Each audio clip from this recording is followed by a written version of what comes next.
আমরা সবাই জানি গত কয়েকদিন আগে দিলীপ ঘোষ যেমন বিয়ে করেছেন তেমনি তার পরিবারের ওপর দিয়েও কিন্তু একটা বড় ঝড় বয়ে গিয়েছে। তার যে স্ত্রী, তার যে পুত্র, তার মৃত্যু হয়েছে গত কয়েকদিন আগে। অর্থাৎ তাহলে দিলীপ ঘোষ কি করলেন রবিবার?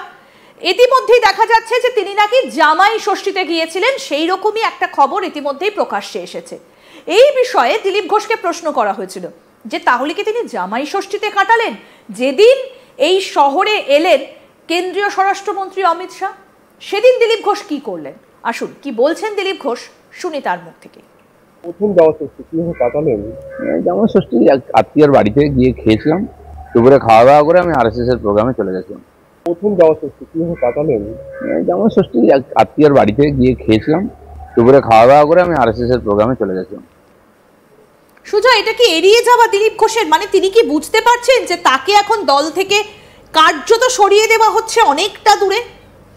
হ্যাঁ দেখো, সেটা অবশ্যই তিনি এটা বুঝতে পারছেন এবং আমরা যেটা জানতে পারছি যে মুকুন্দপুরে এই দিলীপ ঘোষের পত্নী বলা যেতে পারে, তার স্ত্রী, তারই একটা মামা শ্বশুর, তার বাড়িতে একটা ঘরোয়া খাওয়া দাওয়ার অ্যারেঞ্জমেন্ট করা হয়েছিল। তুমি যেটা বললে একেবারে ঠিক। ইতিমধ্যেই এটা নিয়ে দিলীপ ঘোষ এবং তার স্ত্রী দুজনেই সংবাদ মাধ্যমকে যেটা জানিয়েছে যে এটা একটা ঘরোয়া আয়োজন, একটা পারিবারিক একটা আয়োজন ছিল, সেখানেই তারা সস্ত্রীক দুজনে গিয়েছিলেন এবং সেখানে খাওয়া দাওয়া যেরকম হয়েছে সেরকমভাবে ওই পারিবারিক বিষয় একটা ছিল, সেখানে সেই পারিবারিক বিষয় কাটিয়েছেন।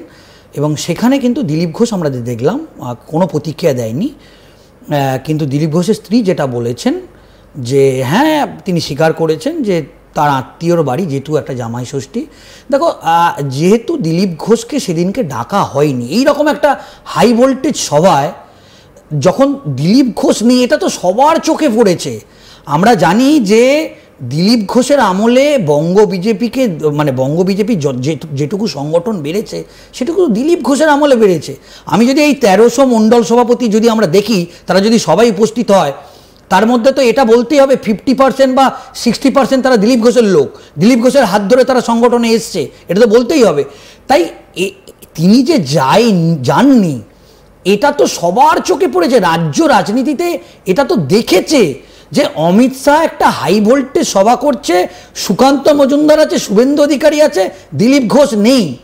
তাই দেখো, দিলীপ ঘোষ আমরা যেটা দেখলাম আর একটা ফর্মে দিলীপ ঘোষকে দেখা গেল, যেটা নিয়েও একটা জল্পনা তৈরি হয়েছে মারাত্মকভাবে। তিনি তার পারিবারিক মুকুন্দপুরে তার পারিবারিক আমন্ত্রণ সেরে তিনি কোথায় গেলেন? তিনি তাঁতিবেড়িয়ায় চলে গেলেন, উলবেড়িয়া তাঁতিবেড়িয়ায়। সেই ছবিটা একটু দেখাতে বলবো যে কোথায় গিয়েছিলেন দিলীপ ঘোষ। আসুন দেখাবো সেই ছবিটা। হাওড়াতে গিয়েছিলেন। হ্যাঁ বলো। হ্যাঁ, হাওড়ার যে তাঁতিবেড়িয়ায়, সেখানে RSS এর একটা বর্গ ছিল, একটা ক্যাম্প ছিল, সেখানে তিনি যোগ দিলেন। এবং সেখানে তিনি শুধু যোগ দিলেন না, দিলীপ ঘোষ পুরো বসে, এই ছবিটা যে ছবিটা আপনারা এখন দেখছেন, দিলীপ ঘোষ বসে আছেন কোথায় না, এ রাজ্যের RSS এর দুই শীর্ষস্থানীয় নেতা, হ্যাঁ, সেই জলধর মাহাতো আমরা তাকে দেখতে পাচ্ছি এবং রমাদা তাকেও দেখতে পাচ্ছি, এবং RSS এর দুজন শীর্ষস্থানীয় নেতা, তাদের সঙ্গে RSS এর গুরুত্বপূর্ণ একটি বর্গ, সেই বর্গে তিনি গেলেন। যখন কেন্দ্রীয় স্বরাষ্ট্রমন্ত্রী এত বড় একটা গুরুত্বপূর্ণ সাংগঠনিক সম্মেলন করছেন, 2026-এর বিধানসভা নির্বাচনের আগে রণকৌশল করছেন, তখন ঠিক সেই সময় দিলীপ ঘোষ চলে গেলেন বাংলা RSS এর একেবারে বলা যেতে পারে শীর্ষস্থানীয় নেতাদের তিনি শরণাপন্ন হলেন। তাহলে কি তিনি এই ছবির মাধ্যমে তিনি কোনো ইঙ্গিত দিলেন? তাহলে কি তিনি ফের RSS এ ফিরে যাচ্ছেন? সেটাও কিন্তু একটা জল্পনা শুরু হলেন। এবং এটা আমরা সূত্র মারফত জানতে পাচ্ছি, শুধু এ রাজ্যের দুই শীর্ষস্থানীয় RSS এর নেতা নয়, দিল্লির এক RSS এর শীর্ষস্থানীয় নেতার সঙ্গে তিনি কিন্তু দফায় দফায় বৈঠক করেছেন। এবং সেখান থেকে আরও একটা জল্পনা তৈরি হচ্ছেন যে যখন বঙ্গ বিজেপি তার সঙ্গে দূরত্ব তৈরি করছে, তাকে প্রধানমন্ত্রী সভায় আমন্ত্রণ করা হচ্ছে না, অমিত শাহের সভায় তাকে আমন্ত্রণ করা হচ্ছে না, তাকে দূরে সরানো হচ্ছে, তিনি কি RSS এ ফিরে যাওয়ার প্ল্যান করছে? তিনি কি তিনি RSS এ চলে যাচ্ছেন? বা বঙ্গ বিজেপি যে তাকে আমন্ত্রণ করেননি, তিনি কি তাহলে এ রাজ্যের দুই শীর্ষস্থানীয় আরএসএস এর নেতাকে শুভেন্দু সুকান্তর নামে নালিশ করছেন যে তার কি পার্টিতে কোনো অবদান নেই, তাকে যে বলা হচ্ছে না? দেখো এখন কিন্তু দিলীপ ঘোষকে নিয়ে একটা যে জল্পনা, সেই জল্পনা কিন্তু ক্রমশ বাড়ছে। দিলীপ ঘোষের সেদিনের যে গতিবিধি সত্যি আগামী সময় কিন্তু বলবে, কিন্তু তিনি আমরা যেটা দেখলাম যে আরএসএস এর বর্গে, এবং সেই বর্গে আমরা যেটা দেখতে পেলাম যে দুজন একেবারে শীর্ষস্থানীয় আরএসএস এর নেতা তার সঙ্গে দেখা গেল, এবং এই বর্গ শেষে এই দুই শীর্ষস্থানীয় নেতার সঙ্গে তিনি দীর্ঘক্ষণ বৈঠক করলেন, এবং আরএসএস এর দিল্লির এক শীর্ষস্থানীয় নেতার সঙ্গে তিনি বৈঠক করলেন। তাহলে শুভেন্দু সুকান্তর নামে বা বঙ্গ বিজেপির নামে তাকে যে আমন্ত্রণ করা হয়নি, তিনি কি নালিশ করতে চলে গেলেন? আমরা একবার শোনাই যে দিলীপ ঘোষ তিনি বলছেন যে কেন তাকে ডাকা হচ্ছে না বিভিন্ন জায়গায়। কি বলেছেন দিলীপ ঘোষ, আসুন শুনি। আপনাকে কোথাও ডাকা হলো না বলে মনে করছেন? সেটা তো যারা ডাকছেন তারা জানেন কেন ডাকা হয়নি। মাননীয় অসীম ঘোষ আছেন, মাননীয় তথাগত রায় আছেন, এরাও প্রাক্তন রাজ্য সভাপতি, ওদেরকেও ডাকা হয়নি, আমাকেও ডাকা হয়নি। আপনি দুবারের প্রাক্তন রাজ্য সভাপতি, আপনি সাংসদ হয়েছেন, আপনি রাষ্ট্রস্তরের দলের পদে ছিলেন, তারপরে 26 নির্বাচনের আগে মোদী এলেন, সেখানে আপনি নেই, অমিত শাহ এলেন, সেখানেও আপনি ডাকছিলেন। যারা আমাদের পার্টিতে নতুন নেতৃত্বে এসেছেন তাদের উপর পার্টি দায়িত্ব দিয়েছে, তারা কাজ করছেন। বৈঠকে তো কাজের কথা ঠিক হয়, তারা যাচ্ছেন, ডিসিশন নেবেন, তারা যেটা ডিসিশন নেবে সেটা আমরা পালন করব। দেখো খানিকটা বেসুরও কিন্তু শোনালো, কারণ তিনি বলছেন যে যারা নতুন দলে এসেছেন তাদের ওপর দায়িত্ব দিয়েছেন। মানে এখানে তো একদম শুভেন্দু অধিকারীকে একেবারে নাম না করে তাকেই কি নিশানা করলেন? দেখো ইঙ্গিতটা তো সেদিকেই যাচ্ছে, কারণ এই মুহূর্তে বঙ্গ বিজেপির বলা যেতে পারে সুকান্ত মজুমদার এবং শুভেন্দু অধিকারী, এই দুজনের ওপর নির্ভর করেই কিন্তু পার্টি চলছে। এবং প্রকাশ্য জনসভায় কেন্দ্রীয় স্বরাষ্ট্রমন্ত্রী যেভাবে শুভেন্দু অধিকারীর প্রশংসা করেছে, সেখান থেকেও একটা বিষয় স্পষ্ট যে এই মুহূর্তে কিন্তু বঙ্গ বিজেপির রাশ পুরোপুরি শুভেন্দু অধিকারীর হাতে। আর একটা খুব গুরুত্বপূর্ণ আমরা সূত্র মারফত যেটা জানতে পারছি, দিলীপ ঘোষ তিনি কিন্তু ঘনিষ্ঠ মহলে একটা কথা বলেছে, সে কথাটা খুবই চিন্তার বিষয়, কোট আনকোট চিন্তার বিষয়, যে তিনি কিন্তু এতদিন আরএসএস বা সংঘের প্রচারক ছিলেন, কিন্তু যেহেতু তিনি আরএসএসের প্রচারক ছেড়ে এখন তিনি পুরোপুরি ফুলদমে তিনি রাজনীতি করেছেন, তিনি বিধায়ক ছিলেন, সাংসদ ছিলেন, তিনি রাজ্য সভাপতি ছিলেন, তাই আরএসএসে ফিরে যাওয়াটা তার কাছে খুব কঠিন।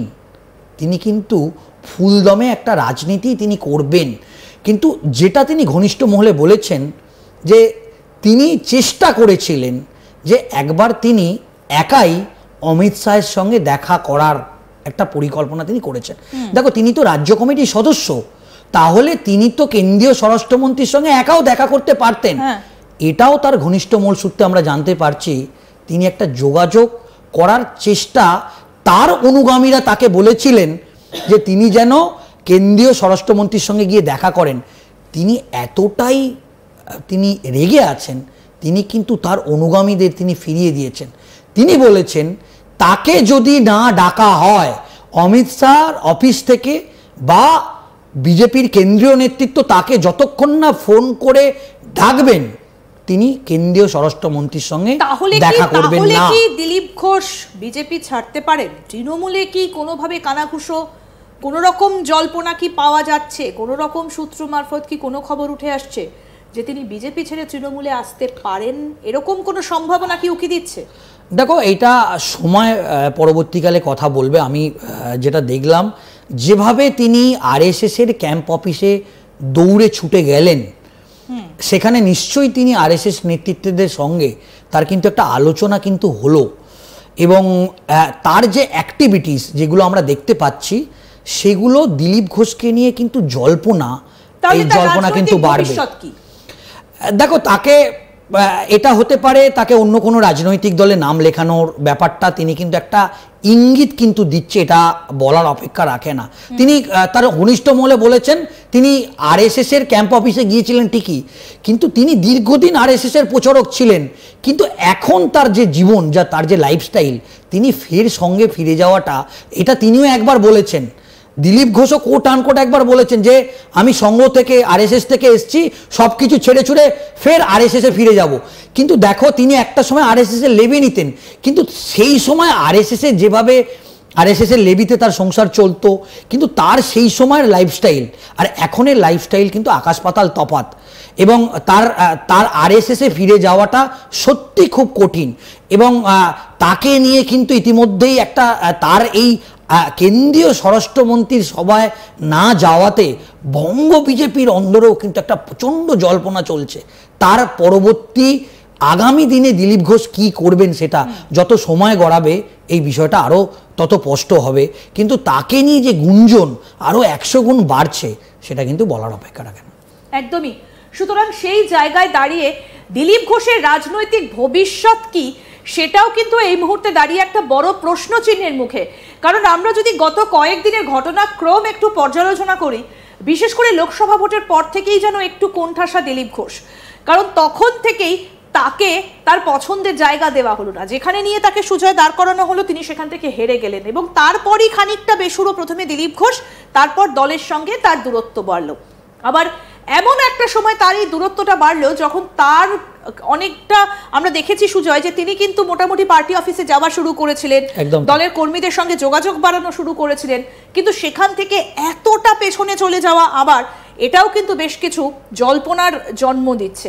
সুতরাং এখন দিলীপ ঘোষ কি করেন, কোন দিকে যান, তার রাজনৈতিক ভবিষ্যৎ কি বিজেপিতেই থাকে নাকি অন্য দলে নাম লেখান, কিংবা তিনি যেটা বলছেন যে জগন্নাথ মন্দির যেদিন উদ্বোধন হলো দীঘাতে, সেখানে গিয়ে তিনি যখন বলছেন যে কখন কার হাত ধরে দেবতা কোথায় আসেন, এবং তিনি অরূপ বিশ্বাসকে বলছেন তার পুরনো বন্ধু, সেই দলের দিকেই কি যান দিলীপ ঘোষ, এই জল্পনাগুলোও কিন্তু ইতিমধ্যে দেখা দিচ্ছে। আর অন্যদিকে যেদিন অমিত শাহ এলেন কলকাতায়, তিনি সেখানেও ডাক পেলেন না, গেলেন না, উল্টে তিনি গেলেন জামাই ষষ্ঠী কাটাতে। সুতরাং সব মিলিয়ে উত্তেজনা কিন্তু একটা থাকছে এবং তার সঙ্গে একটা জল্পনাও কিন্তু থাকছে। অনেক ধন্যবাদ সুজয়, বেশ কিছু আপডেট এবং গুরুত্বপূর্ণ তথ্য আজকে সুজয় আমাদের সামনে তুলে ধরলেন। এবং এইরকম আরও আপডেট দিলীপ ঘোষের এর পরের পদক্ষেপ কি হয় অবশ্যই আমরা জানতে থাকবো এবং আপনাদেরকেও জানাতে থাকবো। দেখতে থাকুন আজ তাক বাংলা, সাবস্ক্রাইব করুন, নোটিফিকেশন পেতে বেল বাটন অপশন প্রেস করুন।